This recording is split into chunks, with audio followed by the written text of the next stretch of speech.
শ্ৰীকৃষ্ণায় নমঃ।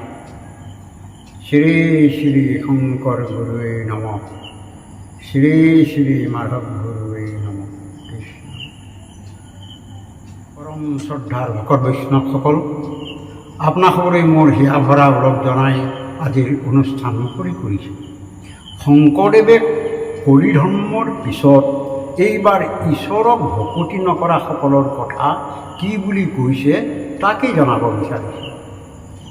আচলতে এই কথাষাৰ বিচাৰ কৰিলে সকলোৱেই ক'ব, আমি ঈশ্বৰক সকলোৱে সেৱা ভক্তি কৰিছোঁ। অৱশ্যে সেইটো নুই কৰিব নোৱাৰি। পিছে হেজাৰ হেজাৰ লোকে ঈশ্বৰৰ লগতে লক্ষ্মী, সৰস্বতী, দুৰ্গা, বিশ্বকৰ্মা, গণেশ পূজাকে আদি কৰি যিমানবিলাক দেৱ দেৱী আছে সেই সকলোকো সন্তোষ কৰিবৰ কাৰণে পূজা কৰে। সেইমতে পূজা কৰিলে একো ফল নধৰে, মিছাকেই কৰা হয়। সেই কথা শংকৰদেৱে এটা উদাহৰণ দি কৈছে। বৃক্ষৰ মূলত যেন আনি দিলে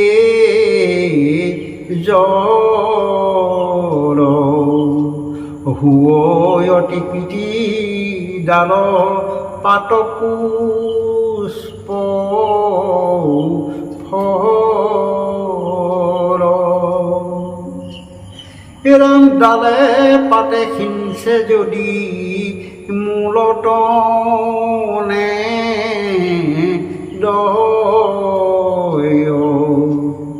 জানি বাহা কাহা রুচি পিতি নাহি কয়। অৰ্থাৎ তেৰাই কৈছে, গছৰ গুৰিত পানী দিলে ডালে পাতে সকলোৱেই পাব। যদি গুৰিত নিদি ডালে পাতে ছটিয়ালে তেতিয়াহ'লে অথলে যাব। গুৰুজনাই এই উদাহৰণৰ যোগে এইটোকে জনাব বিচাৰিছে, এক কৃষ্ণদেউ কৰিও পখেও ধৰিও কটাহান নাম, কৃষ্ণ কাষ হোৱা প্ৰসাদ ভুঞ্জিয়া হস্তে কৰা টানা কাম। অৰ্থাৎ তেৰাই কৈছে, কেৱল কৃষ্ণক সেৱা কৰা, তেওঁহে এই বিশ্ব ব্ৰহ্মাণ্ডৰ গৰাকী, তেওঁহে প্ৰাণীসমূহৰ লগতে সকলো দেৱ দেৱীকে সৃষ্টি কৰিছে। গতিকে তেওঁক সেৱা পূজা কৰিলে বাকী সকলোৱেই সন্তুষ্ট হ'ব। পৃথকে পূজা কৰাৰ কোনো প্ৰয়োজন নাই। কৃষ্ণক সেৱা কৰি তেওঁৰ নাম প্ৰসাদ হিচাপে পান কৰি হাতেৰে কৃষ্ণৰ কৰ্ম কৰা, এই বুলি গুৰুজনাই সিদ্ধান্ত দিছে। আৰু সেইমতে নকৰাসকলৰ কথা কি বুলি কৈছে সেইটো শুনক। এৰাম হৰি ভক্তি বিহীন জ্ঞানী যিটো জন, ইদানিক পুৰু তাৰ নিন্দা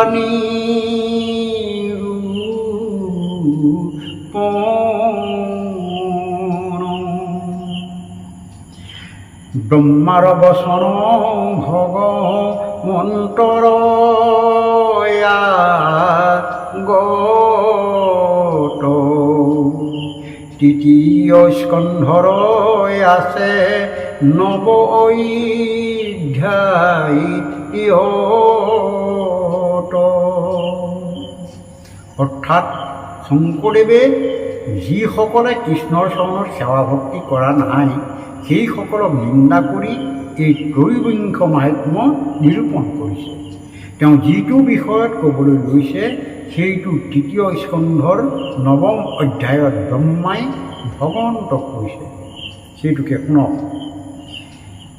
তজু কথা শ্ৰৱণ আদি হৰে সৰ্ব দুখ, হেনয় কথাত ভুলা পৰম বিমুখ,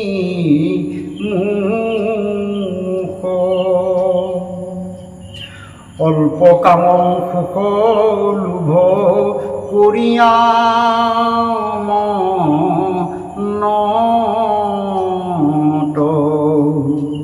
দুখৰূপ কৰ্ম মাত্ৰ কৰয়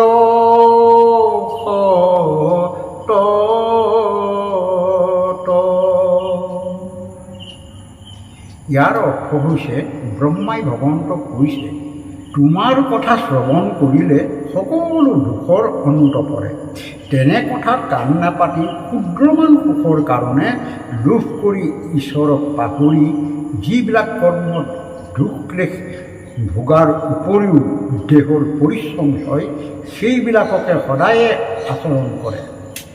মায়াৰ কবলত পৰি ক্ষুদ্ৰ সুখৰ আশাত কৰা কৰ্মই যে দেহৰ ক্ষতি সাধন কৰে, এই কথা উপলব্ধি কৰিব নোৱাৰে।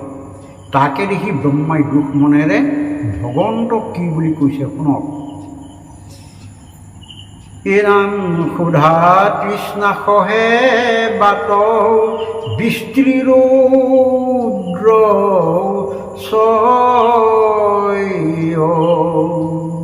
কফ বাট পিতে পীড়া সদায় কৰ অতিশয় কাম অগ্নি জ্বলেহি দয়ত নাহি শান্ত চিত শুদ্ধ নুগুচে মনত ৰামিহা কলা গিয়া দুখ লাগে মোৰ মনে দুখ কৰ্ম কৰি মৰে কি কাৰণে।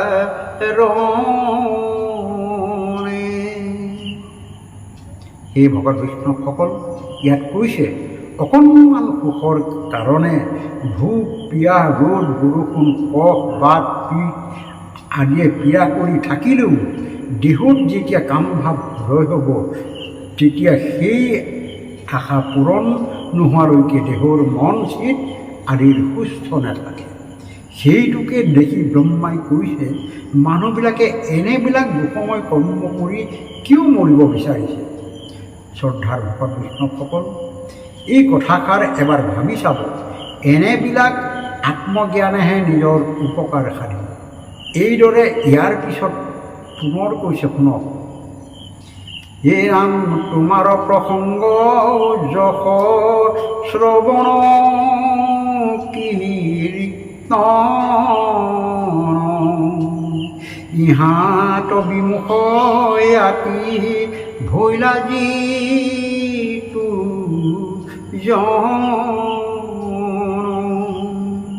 নাহি কে তাহাৰ সুখ কিঞ্চিতো দিনত এই ইন্দ্ৰী গণপীড়া পাৱে নানা বেপাৰত।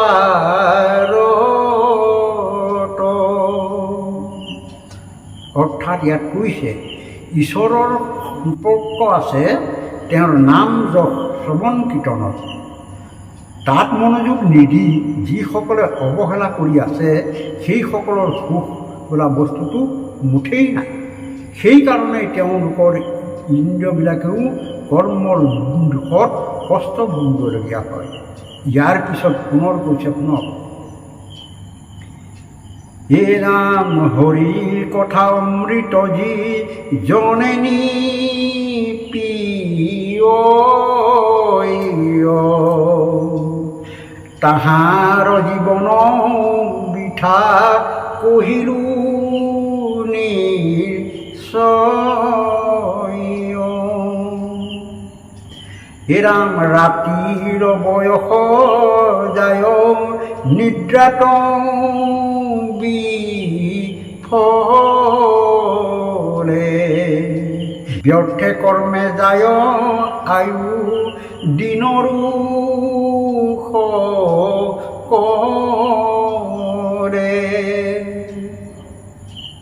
ইয়াৰ অৰ্থ হৈছে, হৰি কথা যিজনে পান নকৰে সেইজনৰ জীৱনটো মূল্যহীন। সেইসকলৰ কৰ্মৰ দুখত ব্যৰ্থে আয়ু নষ্ট হোৱাৰ লগতে বয়সৰো চমু চাপি আহে। তাৰপিছত কৈছে শুনক। বুলন্ত ব্ৰাহ্মণ বৈশ্য ক্ষুদ্ৰ ক্ষেত্ৰ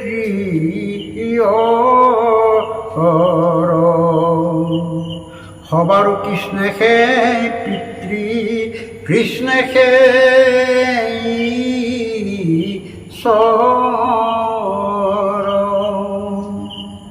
হেনয় কৃষ্ণ কৌন জানিয়ান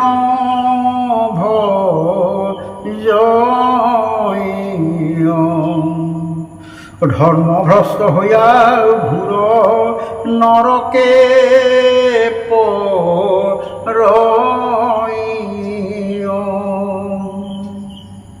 শ্ৰদ্ধাৰ বৈষ্ণৱসকল, ইয়াত কৈছে ব্ৰাহ্মণ, শূদ্ৰ, বৈশ্য আৰু ক্ষত্ৰিয় এই চাৰি জাতিৰ পিতৃ কৃষ্ণহে। তেওঁৰ সৃষ্টিতহে এই বিনন্দীয়া সংসাৰত ভোগ কৰিবলৈ পোৱা হৈছে।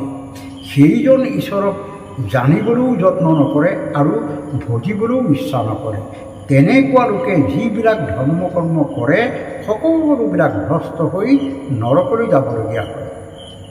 এইদৰে ইয়াৰ পিছত শুনক, এনাম অতি অল্প জ্ঞানে মাত্ৰ পণ্ডিত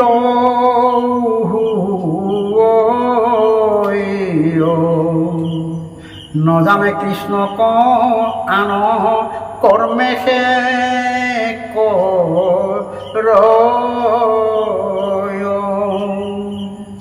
এৰাম তাহাৰ চিকিৎসা নাই অতি মন্দ মতি বৰ্জনী জানিয়া তাৰ নৰৈবা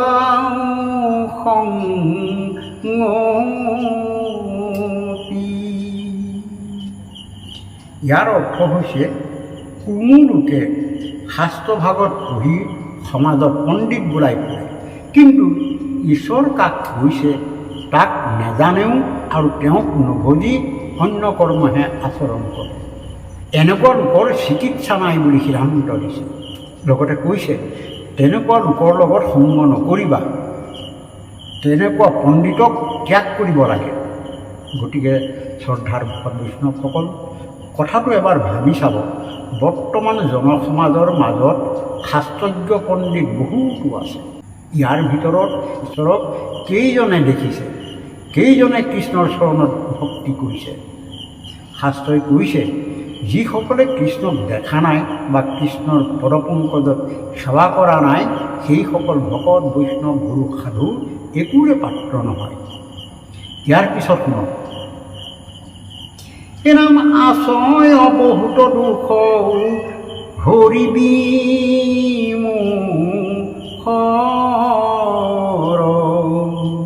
নাহি মন শান্ত ধৰ্ম নুবুজে বেদৰ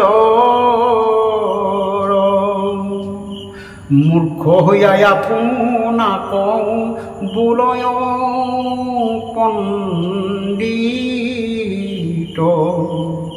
নুগুচয় গৰ্বভাৱ নাহি ধৰ্মে